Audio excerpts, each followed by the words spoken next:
Hello everyone, Venus here, and today we are talking about an update for Shadows of Change for SFO3 and how's the progress going of the stuff. Last week I made a post and a video how the thing will be looking, so TLDR, if you didn't saw it, is that we will be having an SFO update for 4.2, but only in the beta state because we are in the middle of a very big update right now and don't want to separate those changes from the actual build because it's double work and we don't want to waste time. And also we have a DLC around the corner, so we want to emphasize on making a very big update with the combined SFO. But what about the stuff that we are doing right now? So after almost a week, we are almost done with 4.2. We are right now on a moment of balancing units because we added all the tables, all the stuff, all the things. On the screen you can see right now how tedious it is looking, sadly, because the interesting thing about it is that normally when the DLC is added, even the free DLC, the naming pattern of tables, keys, things like that is different. So normally they use Warhammer 3 DLC 22 and etc. And so you can just copy those, add, and there is no problem. Sometimes the naming is different. For example, it's more, let's say, vanilla-like, not DLC name, but it's very rare.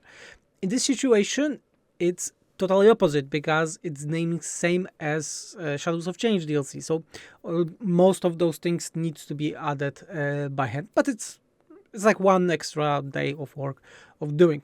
But besides that, yeah, we are adding those, so I'm very happy, and most of those are already done, and now we are starting to balancing. Fixing the tables is almost at its end.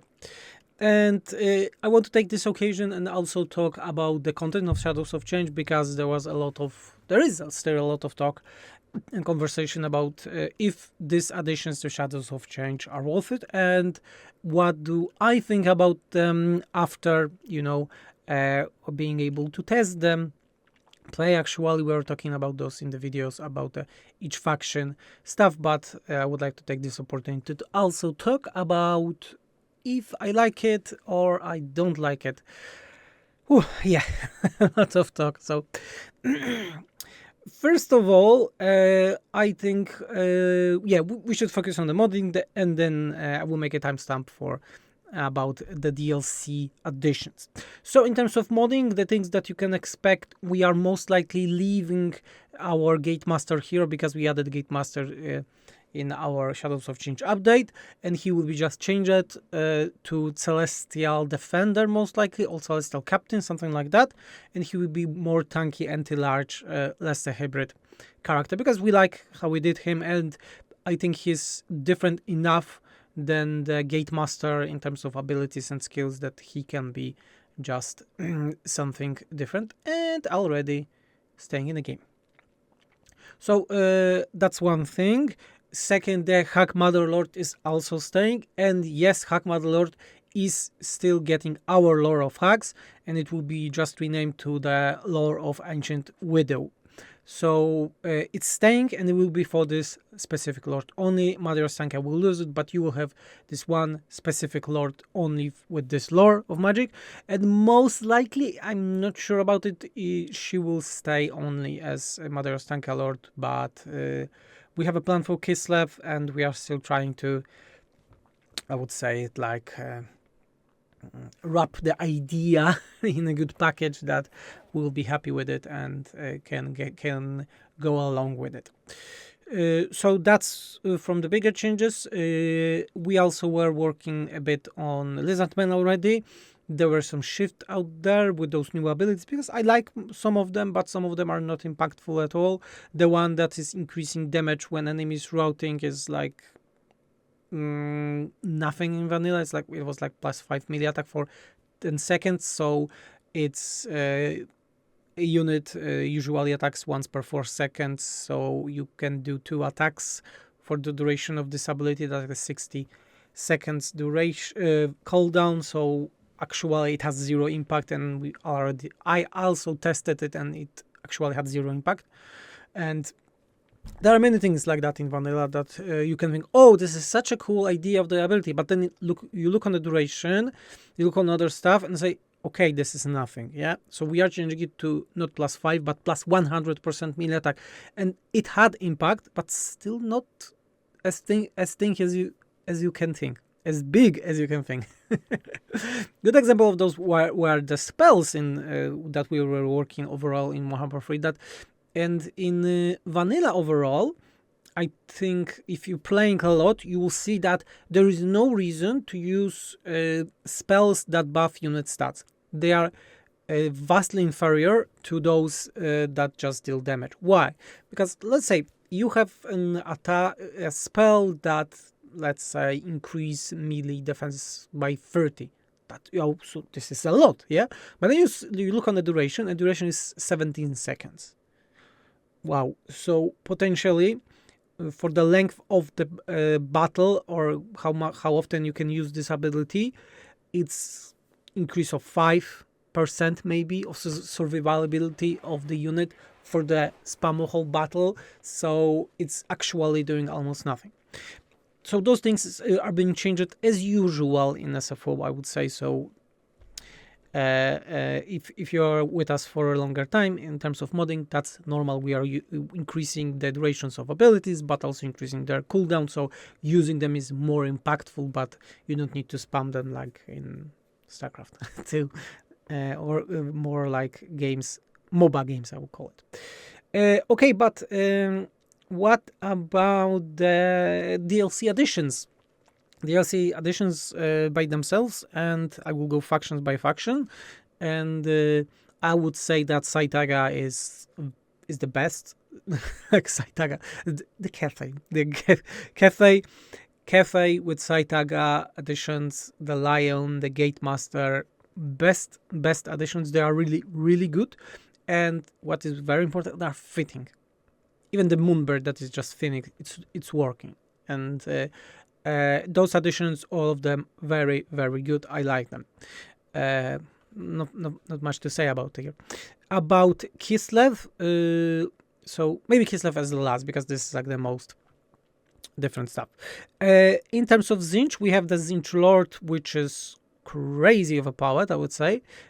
He's very good. Like, he's best melee lord for Chaos, I would say. Even the Warriors of Chaos, the Khorne or the Nurgle ones, he's extremely good. Same goes with Exalted Hero.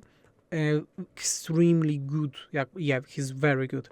Interesting is that both of those guys have very strong animations, because all of the even the DLC one, Chaos Lords from Khorne, Slanesh, and so on, are using the Warhammer 1 animations, so they are just swinging the sword and things like that. But those new ones have AoE ones, they have sync kills, they are very powerful, not even with the animations, but their stats and also the abilities. And I like it. I don't like the power creep in the imbalance between the faction in terms of power, but this is a different topic. But Lord and a Hero for Zinch are very good. Then we have the Changebringers, and the Changebringers sadly ended as I was expected, so they are just vastly better than the normal Flamers. There is no reason to use the normal Flamers, and yeah, I like that the Exalted ones were changed to have a Vortex damage ability, so this is cool. I like the idea very much, but the Changebringers are just vastly better unit than the normal Flamers, so I would say it's a sad change, because I don't like such changes. And the last one are the Centigors, and sadly Centigors ended as I was expecting. They're totally useless for me. I don't use them, and they are not fitting for the Zinch. They're not fitting Zinch, and sadly I think they are also not fitting for a Beastman at all. But again, maybe this is a good unit for the multiplayer. I don't play multiplayer, but for the campaign, vastly inferior. I would not use it. And no, I'm not using it even in my campaign that I tested. And the last one is Kislev. Okay, the Kislev, we have interesting stuff. First of all, we have the sled for Katarina. Very good addition. I sadly think that the modded version looks better, like really better, but it's working here, so it's fine. It's cool that we have it. The problem for me is that she also got a frost worm, and being honest, I will remove this unit. I maybe not unit, the mount, and same goes for the frost witches. It should be removed, or at least the bear version should be removed. That's how it will be most likely in SFO. We'll be removing the bear versions from Katarina and the frost witches. But as a unit for itself, the frost worm is very interesting. The animations are amazing. I was expecting the salamander reskin, but the animations for it are very good. How it looks, it's still like an ice cafe dragon for me. It's looking too much cafe than Kislev. Other stuff is that its animations are quite broken because it's not able to kill any single entities, and its animations many times don't do any damage. But I think when they fix it, or if they fix it, the unit will be very, very cool and on par. It's just a different version of ice beer, frost beer, elemental beer, yeah, the icy beer, you know. The other addition is the Druzina, or the Druzina Lord, and this is the addition that I don't like, but not that I don't like the idea. I don't like the implementation, and it's because it's just way better than Boyar. There's no reason to use Boyar. Several reasons. Druzina, almost the same stats. And with bow, so it's just better. So in melee stats are almost the same as Boyar, and you have a bow, so it's better. And have actual character skills. One of them is broken because it adds healing to the to the regeneration to the whole army. But the fact that he also have unique skills which Boyar doesn't have to this day and probably will never get. He's just better in every way. So and it's even cheaper. Again, I don't like such situations with content that is just superior to the other stuff. I like the idea. I don't like the implementation. Or Boyar should just get the buff. Other one, we have the Kislevite Warriors, and this is a very cool addition because it's good to have a low tier unit that's actually useful, and it's not a hybrid because we all know that the hybrid factions have problems with it, and high levels had the problems with it for a long time. Gladly DLCs added units that were not hybrid and made the factions better. So yeah, overall, in terms of those additions for Shadows of Change, I would say, if you ask me if it's worth it right now, yeah, with all those units, I would not say this is my favorite DLC. And it's because the campaign mechanics are very lackluster, and still I'm more a person for mechanics than the units, so maybe it's just me. If you want a lot of units, then yeah, this will be the DLC for you.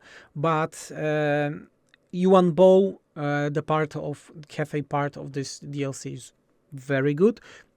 Very good. Like this is the quality of the best DLCs we had in Warhammer 2. Zinch is a great idea, the Changeling, but it's like one side campaign. It's one play campaign. I talked about it's like you play it once, you never want to get back to it because how gimmicky it is. It should have maybe some better options in like actually end game or enemy smarter against you. And Ostanka is still a Frankenstein. Yeah? Ostanka is still a Frankenstein. The new unit doesn't help here. She's still a Frankenstein monster. And hard.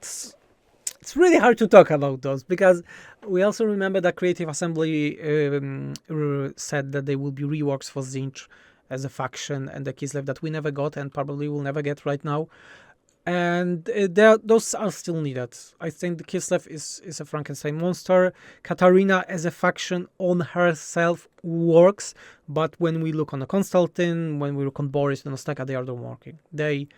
the mechanics that are in Kislev, were specifically made for Katarina, and you can see it, and they are not fitting the rest, really. So yeah, that's my opinion, at least, about that topic. But all of you will need to do that judgment on yourself. I would say, if I would be ranking this DLC, it's mid-tier for me. Not the worst DLC for Warhammer, that for the whole trilogy, but not the best, for sure. But yeah, this will be all about the DLC. As I was saying, we are working very hard on beta patch for SFO for patch 4.2. ETA for it is next week. Yeah, so next week is ETA for this update. It will also contain parts of our upcoming reworks, so things like corruption and some factions with new traits, so the balance will be not good. But overall, the plan is for the next week, and it won't change because, as I said, we are already on a moment of adding other stuff like balancing. And besides that, what can I say? I cannot say anything. That will be all for this update. I hope you like it, and remember to feed the YouTube algorithm and support us on SFO Patreon if you like the content. I was Venris and I'm out. Expect the beta next week. And the question is, does the additions that Shadows of Change were receiving recently are enough for you to say that the DLC was good and it's worth the price? So, see ya.